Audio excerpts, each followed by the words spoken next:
There's a figure kneeling, head bowed, and above that bowed head someone is holding a sword. The blade is raised, angled down, that half second of stillness right before it falls. It looks like an execution. Now the camera pulls back, and you see the face of the person kneeling. It's yours. But the part that should stop you is this: the blade isn't pointed at your neck. One of Buddhism's first ethical trainings is a simple precept: do not take life, not a person, not an animal, not the insect crossing your kitchen floor. The moral training often begins there, with the decision not to take life. And then the same tradition takes one of its deepest treasures, wisdom itself, and hands that wisdom a sword. And then, so there's no mistaking what kind of figure we're looking at, it sets the sword on fire. The strange part was never that a Buddhist saint came armed. It's who he came for. Manjushri. If you've been with me a while, you know we've been walking through them one at a time. The great Bodhisattvas, the beings who reached the edge of enlightenment and turned back around to help everyone else across. We sat with Tara, born from a teardrop, who swore she'd reach awakening in the body of a woman, or not at all. We followed Kshitigarbha down into the hells, the one who looked at the worst place in existence and said, "I'm not leaving until it's empty." Compassion, in figure after figure, the heart of Buddhism, given a face. And there's a way these figures divide the work between them. Avalokiteshvara carries compassion, the open heart. Vajrapani carries power, the raw, protective force. And the one we're meeting today carries something else entirely. He carries the seeing, the clarity, the part of an awakened mind that cuts straight through. I'll be honest with you, this one threw me at first. I could understand a bodhisattva of compassion. I could understand one of power. But a tradition built around not harming, handing its wisdom a flaming sword and pointing it at a kneeling human being? That did not compute. It looked like a contradiction sitting right in the middle of everything. It took me a while to understand what that sword actually cuts, and once I did, the image turned inside out. So stay with this one to the end, because that contradiction, the one that stopped me cold, doesn't just go away. It turns into the most personal thing this figure has to say to you, and it's not what you'd expect.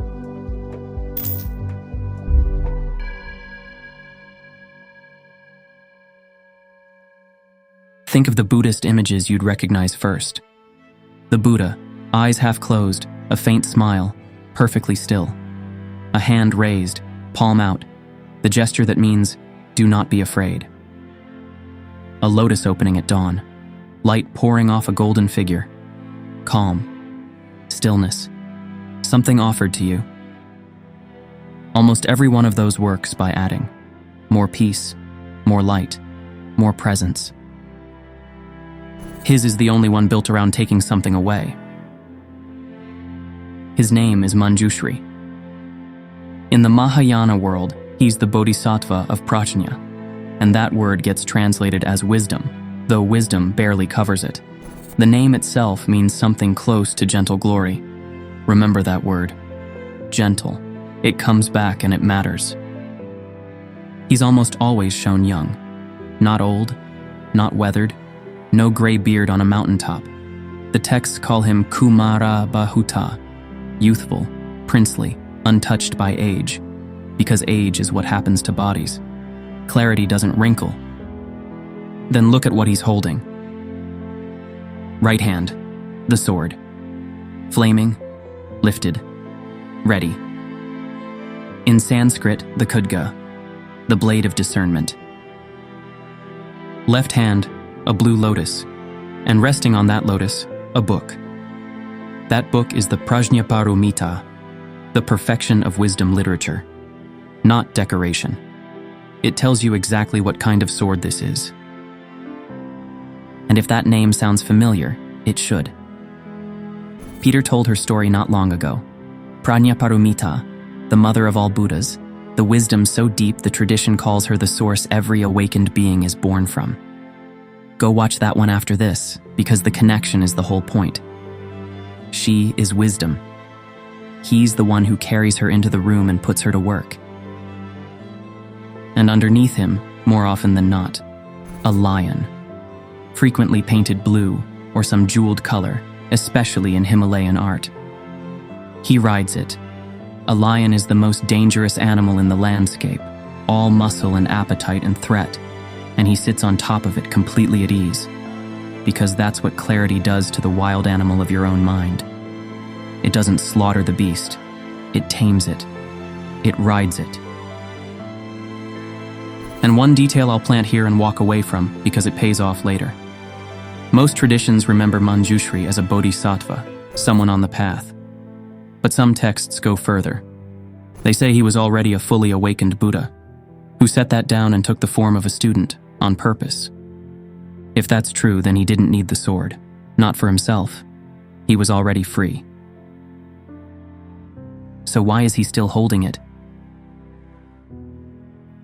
The blade cuts one thing, exactly one. Not enemies, not demons, not the people who wronged you. It cuts ignorance. In Sanskrit, avidya, the root. And in Buddhism, that word does not mean what you think.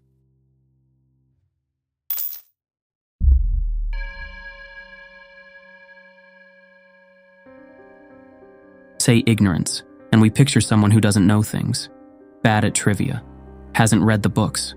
Throw that out. That's not it.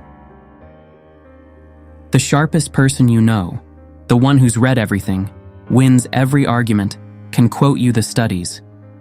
That person can be drowning in uvidya and never feel it. Because uvidya isn't missing facts. It's mistaking a story for the truth. And then living your whole life inside that story, never once checking whether the walls are real. Buddhism takes this so seriously that it puts ignorance at the very front of a chain, the 12 links of dependent origination. We did a full video on that, so I'll keep it tight. Suffering doesn't fall on you from nowhere. It arises in a sequence, link by link, like dominoes. And the first domino, the one that tips all the rest, is avidya, which tells you something about that sword. Most of us, when we try to fix our lives, go at the symptoms.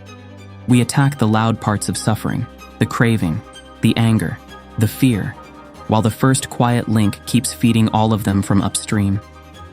Manjushri's blade ignores the noise. It goes for the head of the snake, the source. This is why, of the 6 perfections a bodhisattva trains in, prajñā is the last one, the one holding up all the others. You can be endlessly generous and still be lost. You can be patient, disciplined, meditate 10,000 hours. And if you never develop the wisdom to see what's actually there instead of what you wish were there, you've built a beautiful house on the wrong foundation. Wisdom is the faculty that checks the foundation. So let me ask you something. Answer it honestly in your head. What's a story about yourself you've never once put on trial? Not a fact you looked up. A verdict. One of the quiet sentences running underneath everything. I'm the difficult one. I always ruin things. No one ever stays. If I stop proving myself, I disappear. A line handed to you when you were young that you filed away and have been living by for 20, 30 years and never once questioned. That sentence doesn't feel like a belief. It feels like the floor under your feet. It feels like reality. And that is exactly what avidya feels like from the inside. It never feels like ignorance. It feels like the truth. So if the sword cuts ignorance, and ignorance is the story you can't see because you're standing inside it, then the blade was never hunting your enemies. It's hunting the story underneath your suffering. The one running everything from a place you've never thought to look. Abstract, I know. So let's put the sword in a real room, against some of the sharpest minds the tradition ever imagined.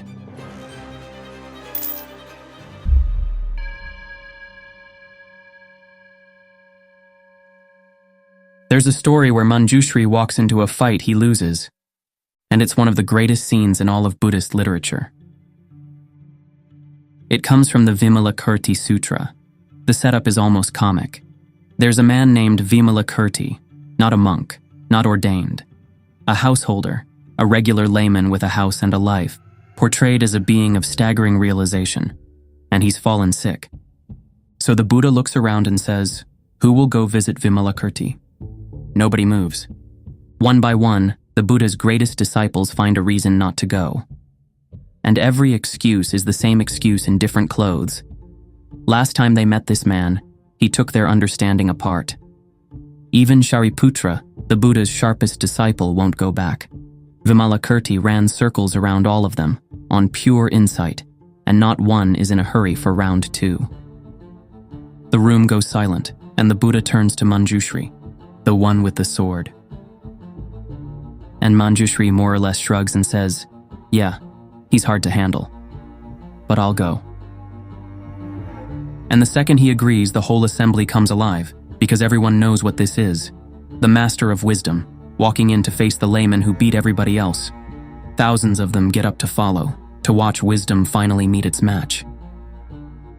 And then the sick room does something impossible. This tiny space, one man's bedside, it opens up and seats every single one of them. Thousands, inside a room built for one. The text is showing you before it explains anything. The ordinary rules are suspended now. Pay attention. What follows is a debate about non-duality, about getting past the split, this and that, self and other, pure and impure. Every pair of opposites the mind chops reality into. One by one, the great Bodhisattvas take a swing. Each names a pair and explains how to dissolve it. Beautiful answer after beautiful answer. Then it reaches Manjushri, and he gives what sounds like the perfect response, that the truth here lies beyond words, beyond signs, beyond knowing itself. That's the champion's answer, wisdom at full height. And then Manjushri does the one thing a swordsman should never do. He turns to Vimalakirti, he asks a question, and he stops. "We've all given our answers," he says. "Now you. What is the gate into non-duality?" And Vimalakirti says nothing. He doesn't answer. He sits in complete silence. And Manjushri gets it instantly. Because any answer, even the perfect one, even it's beyond words, is still words. Still something you hold up and point with. The silence is the only response that doesn't slice reality in half to describe it. Later writers gave that moment a name. The thunderous silence. The loudest moment in the whole sutra is a man saying nothing. And here's the image to keep. Manjushri, wisdom's own champion, the one holding the flaming sword of discernment. Manjushri bows. This is where the sword changes, because the master of the blade has just found the one place the blade has to stop. The sword cuts words, it cuts concepts, it cuts every story you can put into language. But what's left when the cutting stops? That's what it was all pointing at. You can't slice your way in, you can only go quiet and let it be. Pull that out of ancient India for a second because it lands close to home. Think about the reflex we all have to win, to have the take, the comeback, the last word, to never get caught standing in a room not knowing something. We treat being right like it's oxygen. Now think about the rarest person you've ever met. The one who can sit in a hard conversation, ask the question that actually matters, and then not rush to fill the silence, not perform, not win. Let the question stand there. That's an authority almost nobody has, and look what it is. It's Manjushri, holding a sword, fully able to use it, choosing not to swing. That's the first crack in the part of you that needs to be right. But there's one story where the blade does fall, a single stroke, and it carved out a world.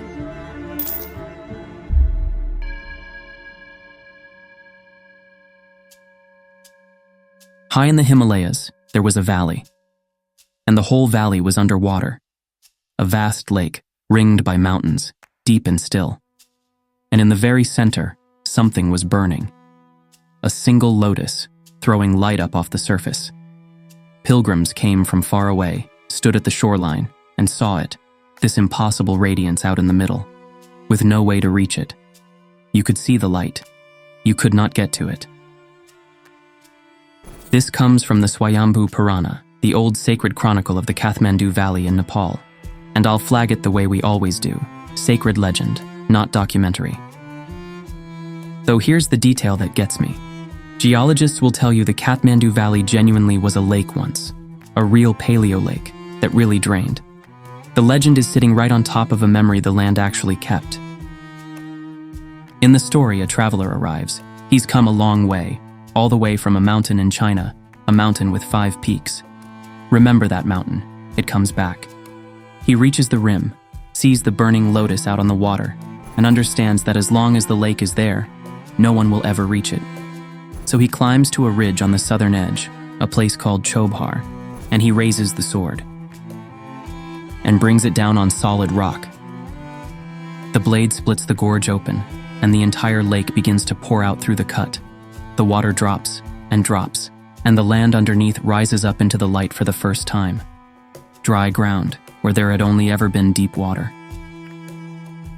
The burning lotus settles onto a hill, and that hill becomes Swayambhunath, one of the oldest sacred sites in Nepal, still standing today. And on the floor of that drained lake, a civilization begins. People move in, build, plant, live. So look at what the one swing of the blade actually did. It let an entire people live.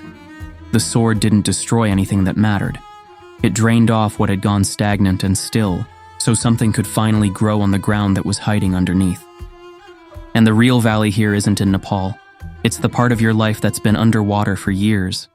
The job that went still. The relationship running on a story that stopped being true.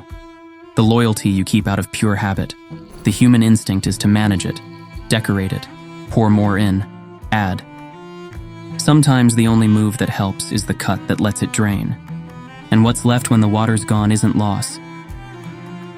Stand on that exposed lake bed a second, bare, a little raw, a little strange, looking at the sky for the first time in an age. It's not loss, it's room. You're never going to drain a lake. You're never going to out-argue the most realized layman alive. So let's bring this all the way home, to the one place the sword was always meant for.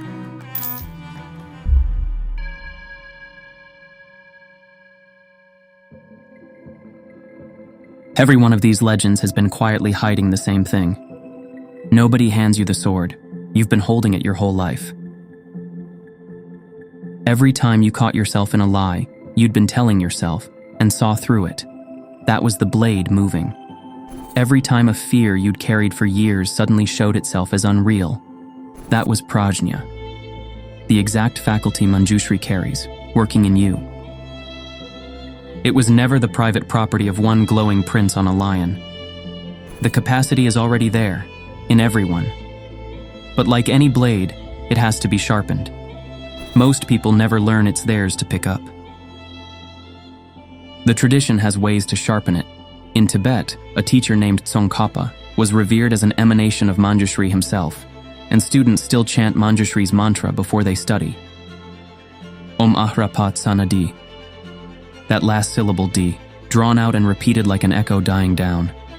Not to cram in more facts, to sharpen the mind that sees through them. The same edge Manjushri didn't swing in that sick room, handed to a kid opening a book. And then there's the mountain. Mount Wutai in China, 5 peaks, long held to be Manjushri's earthly home, the great center of his devotion. The same 5-peaked mountain our lake cutter set out from. For centuries, pilgrims have climbed it hoping to meet him. And that pattern spread east. In Korea, another 5-peaked mountain, Odaesan, became a home of his devotion too. And one of the strangest stories ever told about him happened there. There was a king, King Seijo. He'd taken the throne by force, pushed his own young nephew aside to get it. And later in life, his body began to fail him. A terrible skin disease, incurable, that no royal physician could touch. Seijo believed it was karma, the bill coming due. So he went on pilgrimage to Odaizan. And one day he went to bathe in a mountain stream.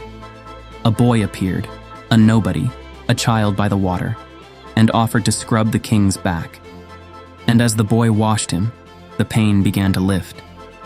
When it was done, the king said, "Don't tell anyone you saw the king's body like this." And the boy looked at him and answered, "And you, don't tell anyone you've seen Manjushri." And he was gone. The king climbed a sacred mountain looking for the Bodhisattva of wisdom, a radiant prince with a flaming sword, and wisdom walked right up to him as a nobody, a small boy at a stream. The king nearly missed it. He traveled all that way to find the wisdom already standing beside him, scrubbing his back, wearing a face he'd never have looked at twice. That's the secret hiding in all of these stories. Wisdom doesn't arrive as the prince on the lion. It shows up as the person you dismiss, the interruption you resent, the plain moment you almost walk straight past. So how do you swing it? It's one question. That's the whole technique. You take the story you're most certain about, the one that feels the most like solid floor, and you turn the blade on that one, and you ask, is this actually true? Not is it comfortable, not have I always believed it. Is it true?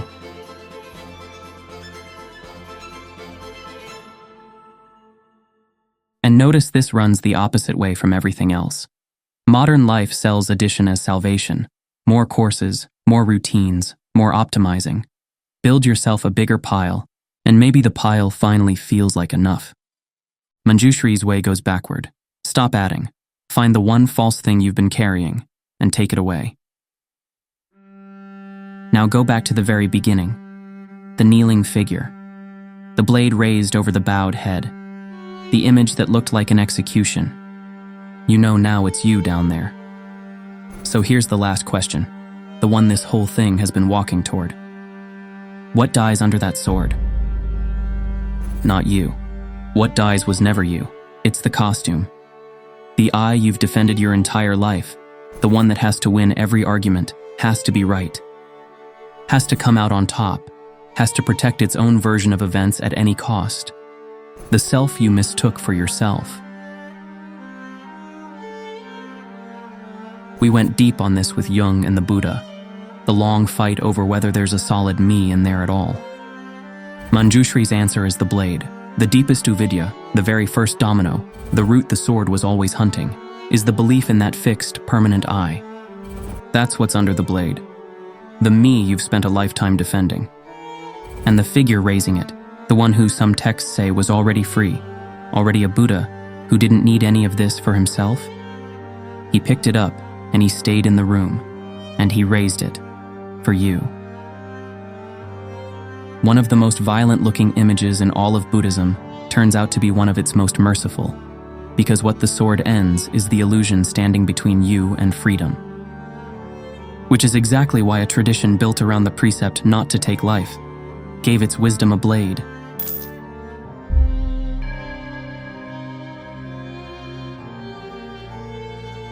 Remember his name? Gentle Glory. Now it lands. A tradition built around the precept not to take life gave one of its deepest forms of wisdom a sword, and called him gentle, because the blade was never aimed at life. It was aimed at the lie. The most violent-looking thing in your whole world was never out there, never the enemy, the rival, the one who wronged you. It's the lie you keep believing about who you are, and how hard you'll fight every day to keep being right about it. The figure who comes to end that lie isn't here to wound you. He's the kindest blade in Buddhism. He's been standing behind you the whole time, patient, young, never aging, waiting for the moment you stop defending the costume and let him cut it loose. I told you at the start this one threw me, that the armed saint looked like a contradiction I couldn't square. This is where it stopped being one for me. The sword is already in your hand. It always was. The only question Manjushri ever asks is whether you'll turn it on the one story you swore you'd never question. We'll keep walking this path, one bodhisattva, one figure, one strange and beautiful story at a time. So stay curious, keep asking the question, and I'll see you in the next one.